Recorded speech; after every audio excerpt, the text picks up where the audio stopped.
Minute ভাবুন, একটা বিশ্ববিদ্যালয়ের কাছে আমরা কি চাই?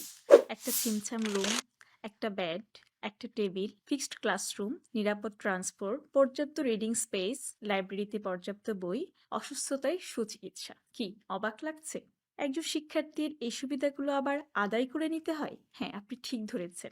এবারে ডাকসু নির্বাচনে আমার ইশতেহারে এগুলো স্থান পেয়েছে। আমি আফসানা আক্তার, ঐক্যবদ্ধ শিক্ষার্থী জোট থেকে কার্যনির্বাহী সদস্য পদে প্রতিদ্বন্দ্বিতা করছি। আমার ব্যালট নাম্বার ১৭২। আমার বিশ্ববিদ্যালয় আমাকে দিয়েছে ১.৫ হাতের অর্ধেক ব্যাড, আমাকে দিয়েছে ২ জনের জন্য একটি টেবিল, এবং অবাক হবেন না, এখনো কোনো কোনো হলে আছে গণরুমের অস্তিত্ব। এটি আমাদের সামগ্রিক সকল শিক্ষার্থীদের অবস্থা। মেয়েদের জন্য সেই অবস্থাটা কেমন? মেয়েদেরকে ফেস করতে হয় সাইবার বুলিং, নিজের ক্যাম্পাসে হ্যারাসমেন্ট সহ নানা ধরনের প্রতিবন্ধকতা। নারীদের জন্য নেই উপযোগী পর্যাপ্ত ওয়াশরুম, যে কারণে অধিকাংশ মেয়েরাই নানা সময়ে ভুগে থাকেন